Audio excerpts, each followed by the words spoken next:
How well do I speak Hebrew? Yeah. You don't want to find out right now, but maybe later. Every day, I'm not getting worse at Hebrew, so every day a little more.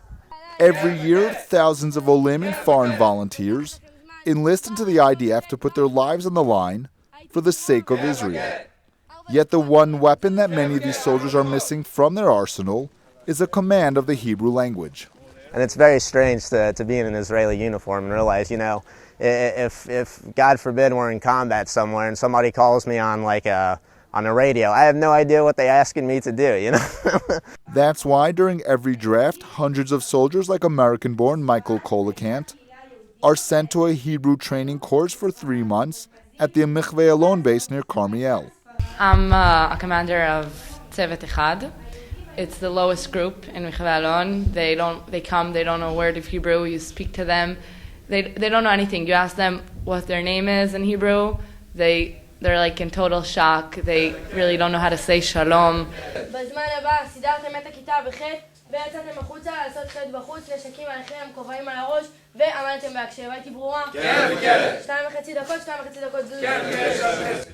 Michael Kolikant came to Israel 4 months ago after finishing his first year in college in New Mexico. He decided to stop his studies in journalism for a chance to voluntarily enlist into the IDF for a year and a half in an enlistment program for non-citizens called Machal. He volunteered for the IDF in hopes of experiencing something unique. It's incredibly strange, One day I'm speaking English, I'm in college, I'm with my buddies.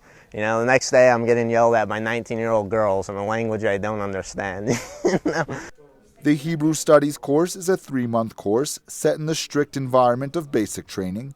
For the first month, the soldiers learn the skills of basic training from their female commanders. Then they spend 2 months studying Hebrew in the classroom, 6 to 8 hours a day. At the end of the 3-month course, the soldiers are sent to regular duties in either combat or non-combat units.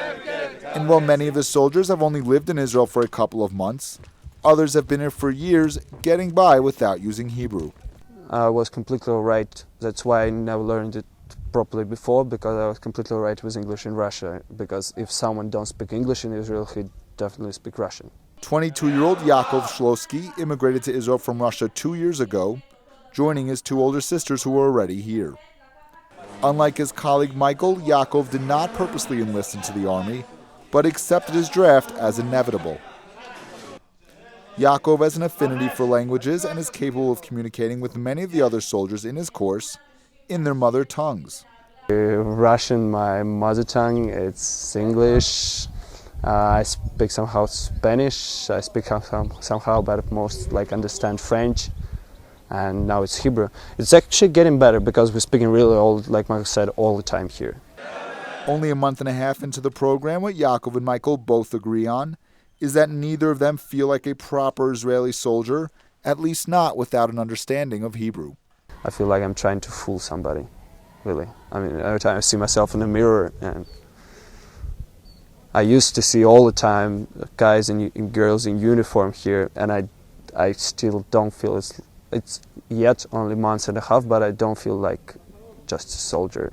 I don't feel like an Israeli at all. There's a significant difference between feeling like a Jew and feeling like an Israeli. I don't feel like an Israeli right now. I'm an American, Benjamin Spear reporting for the Jerusalem Post.